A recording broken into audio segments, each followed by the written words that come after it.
5ই June 2024 চতুর্থ দফা dummy উপজেলা নির্বাচন অনুষ্ঠিত হয়েছে। বিরোধী দলহীন এবং ভোটার শূন্য এই নির্বাচনে নিজেরা নিজেদেরকে প্রতিপক্ষ বানিয়ে একদলীয় উপজেলা নির্বাচন উপভোগ করেছে। উপজেলায় লুট ও আধিপত্য বিস্তারের জন্য চেয়ারম্যান, ভাইস চেয়ারম্যান পদ বাগিয়ে নিতে রক্তস্রোত বইয়ে দেওয়া হয়েছে দেশের বিভিন্ন উপজেলায়। অবৈধ অর্থ হরিলুটের সুযোগ যাতে হাতছাড়া না হয় সেজন্য আওয়ামী ক্যাডাররা দুই গ্রুপে বিভক্ত হয়ে প্রতিদ্বন্দ্বিতারত একই দলের দুই প্রার্থীর পক্ষে অবস্থান নিয়ে ব্যাপক সহিংস সন্ত্রাসে লিপ্ত হয়েছে, হত্যা করেছে এবং শারীরিকভাবে গুরুতর আহত করেছে। নির্বাচনের ইতিহাসে নজিরবিহীন এই উপজেলা নির্বাচনেও প্রাণহানি হয়েছে 7 জনের। হাজার হাজার মানুষ তাদের হামলার শিকার হয়েছে। এদের মধ্যে অনেকের অবস্থা এখনো গুরুতর। জনগণ কর্তৃক পরিত্যক্ত দল এখন আওয়ামী লীগ। এই দল সংখ্যালঘু সহ গরিব মানুষদের বাড়িঘর, সহায় সম্পদ এবং অবৈধভাবে টাকা লুটকারী পুলিশের কতিপয় কর্মকর্তাদের উপর নির্ভরশীল। তাই ভোটার শূন্য জাতীয় ও স্থানীয় সরকার নির্বাচন অনুষ্ঠিত করতে ডামি সরকার ও তাদের গৃহে পালিত নির্বাচন কমিশন মোটেই লজ্জিত নন। আওয়ামী সরকার ও তাদের নির্বাচন কমিশনকে জনগণ বিবেচনা করে শতাব্দীর শ্রেষ্ঠ বেহায়া। দেশের অর্থনীতির এখন টালমাটাল অবস্থা। প্রতিদিনই দেশের অর্থনীতি ধ্বংসের কথায় গণমাধ্যমে প্রকাশ পাচ্ছে। পুঁজি পাচারকারী হুন্ডিওয়ালা বিপুল অঙ্কের ব্যাংক ঋণ নিয়ে বছরের পর বছর ফেরত না দিয়ে বিদেশে পাচার করে ইচ্ছাকৃত ঋণ খেলাপি হওয়া, ডলারের তুলনায় টাকার মূল্য কমে যাওয়া, তীব্র ডলার সংকট, প্রবাসী আয় কমে যাওয়া, রেমিটেন্স কমে যাওয়া, অস্বাভাবিক সার্বিক মূল্যস্ফীতি ও খাদ্যপণ্যে মূল্যস্ফীতি সহ সীমিত ও নিম্ন আয়ের মানুষদেরকে গভীর সংকটে ফেলেছে।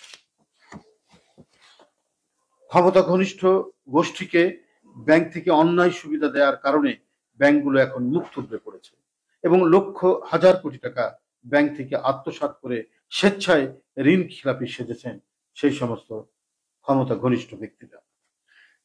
ঋণ খিলাপিরা এখন উল্লাসে মেতে উঠেছে।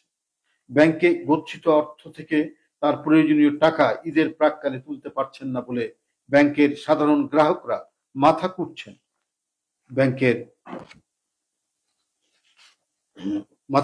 আর ব্যাংকের স্টাফদের মাছি মারা ছাড়া এই মুহূর্তে আর কোনো কাজ নেই। সরকার বারবার ইউক্রেন যুদ্ধ ও করোনার অজুহাত দিয়ে বর্তমান অর্থনৈতিক দুর্দশার কারণ হিসেবে চালানোর চেষ্টা করছে, অথচ যুদ্ধের আশেপাশের কোনো দেশে মুদ্রাস্ফীতি বৃদ্ধি পায়নি এবং খাদ্যপণ্যের দামও মানুষের আয় সীমার মধ্যে রয়েছে। মূল্যস্ফীতি এখন কোনো উন্নয়নশীল দেশেই প্রকট নয়। এমনকি পার্শ্ববর্তী দেশ ভারতের মূল্যস্ফীতি 4.8%। শুধু ভারত বলে নয়, আশেপাশের কোনো দেশেই মূল্যস্ফীতি হয়নি, কোনো জিনিসের অস্বাভাবিক বৃদ্ধি হয়নি। ভারতের বর্তমান রিজার্ভ যদি $643 বিলিয়ন হয়, তাহলে সেই হিসাবে বাংলাদেশের রিজার্ভ থাকা উচিত $80 থেকে $90 বিলিয়ন। কিন্তু তা এখন শূন্যের দিকে নেমে আসছে ক্রমাগত। লুটপাট, টাকা পাচার, অপচয় এবং মহাদুর্নীতি বাক্সের মধ্যে বন্ধ রেখে মূল্য বৃদ্ধি রোধ করা সম্ভব নয়। দিন দিন উচ্চবিত্ত ও মধ্যবিত্তরাও কোণঠাসা হয়ে পড়ছে। ব্যক্তিগত আয় ও জীবনযাত্রার মান দিন দিন প্রকট হয়। নিম্ন আয়ের মানুষরা, সীমিত আয়ের মানুষরা এখন ধ্বংসের দ্বার প্রান্তে। সাংবাদিক বন্ধুরা, দেশে আওয়ামী ফ্যাসিবাদের কালো ছায়া পরিব্যাপ্ত। রাষ্ট্রের সকল প্রতিষ্ঠান আওয়ামী কর্তৃত্ববাদী শাসনের অভিঘাতে বিপন্ন প্রায়। আইন আদালত থেকে শুরু করে সর্বত্র আওয়ামী হিংস্রতার আঘাত সুস্পষ্ট। দুঃশাসনের আঘাতে আইনের শাসন মনে হয় আত্মবলি দিয়েছে। যুবদলের সাবেক সভাপতি সাইফুল আলম নীরব বারবার সকল মামলায় জামিন পাওয়ার পরেও জেল গেট থেকে বেরোনোর সময় নতুন মামলা দিয়ে তাকে কারাবন্দী করে রাখা হচ্ছে। সবাই মনে করে স্বরাষ্ট্রমন্ত্রীর আক্রোশেই সাইফুল আলম নীরবকে কারাগার থেকে বের হতে দেওয়া হচ্ছে না। গত 5ই জুন 2024 উচ্চতর আদালতে রিট পিটিশন করলে আদালত কোনো ওয়ারেন্ট ছাড়া মামলা না দেওয়ার জন্য আদেশ দিলেও সকল মামলায় জামিনপ্রাপ্ত সাইফুল আলম নীরবকে আজও মুক্তি দেওয়া হয়নি। আওয়ামী বাকশালী শাসনের সংক্রমণে পুলিশি সিদ্ধান্ত সর্বোচ্চ মর্যাদা পায়। হাইকোর্টের নির্দেশকেও পুলিশ তোয়াক্কা করে না। চট্টগ্রাম দক্ষিণ জেলা বিএনপির নেতা ও বাঁশখালী উপজেলাধীন গন্ডামারা ইউনিয়ন পরিষদের সাবেক চেয়ারম্যান লিয়াকত আলীকে বেশ কিছুদিন আগে গ্রেপ্তার করার পর এখনো পর্যন্ত নতুন নতুন মামলায় তাকে জড়িত করে হয়রানি করা হচ্ছে। গত 9 জুন তারিখে পল্টনের মিথ্যা মামলায় গ্রেপ্তার দেখানো হয় লিয়াকত আলীকে। তাকে চট্টগ্রাম কারাগার থেকে ঢাকায় আনা হয় শুধুমাত্র হয়রানি করার জন্য। চট্টগ্রামের বাঁশখালী থানার মিথ্যা অস্ত্র মামলা দিয়ে গ্রেপ্তার দেখানো হয় ক্ষমতা ঘনিষ্ঠ কোন প্রভাবশালী মহলের ইন্ধনে। প্রভাবশালী মহল নয়, এবং খুব প্রভাবশালী ব্যক্তির ইন্ধন। তার স্ত্রী সন্তান অর্থাৎ লিয়াকত আলীর স্ত্রী সন্তানরা অসহায় অবস্থায় দিন যাপন করছে। তার উপর ভয়াবহ জুলুম ও হয়রানি বন্ধ করা হোক। আমি লিয়াকত আলীর মিথ্যা মামলা প্রত্যাহার করে নিঃশর্ত মুক্তি দাবি করছি।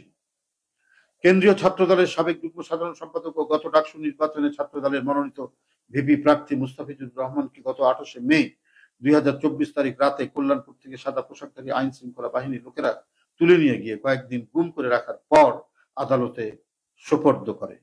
বর্তমানে পল্টন থানায় রিমান্ডের নামে তার উপর চালানো হচ্ছে ব্যাপক নির্যাতন। আমি এর তীব্র নিন্দা ও প্রতিবাদ জানাচ্ছি।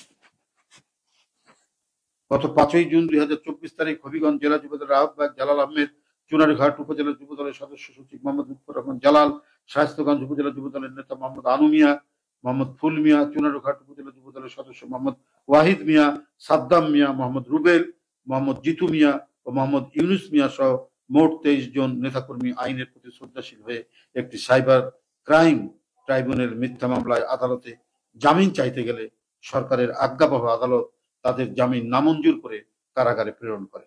আমি তাদের মিথ্যা মামলা প্রত্যাহার ও অবিলম্বে নিঃশর্ত মুক্তির আহ্বান জানাচ্ছি। পাশাপাশি গত 9 জুন 2024 তারিখ কুষ্টিয়া জেলা যুবদলের সমন্বয়ক আব্দুল মাজেদ, জেলা যুবদলের সাধারণ সম্পাদক কামাল হোসেন, যুবদল নেতা প্রকৌশলী জাকির হোসেন সরকার ও খন্দকার তসলিম উদ্দিন নিশাদ সহ মোট 37 জন নেতাকর্মীর নামে একটি মিথ্যা মামলা ও একটি গায়েবী মামলা দায়ের করে পুলিশ। এছাড়াও একই দিনে কুষ্টিয়া জেলা যুবদলের সমন্বয়ক আব্দুল মাজেদের বাড়িতে গুলি চালিয়ে তার 2 শিশু ছেলে সাজেদুল ইসলাম শাওন ও শামিউর রহমান স্বামীকে গুলি করে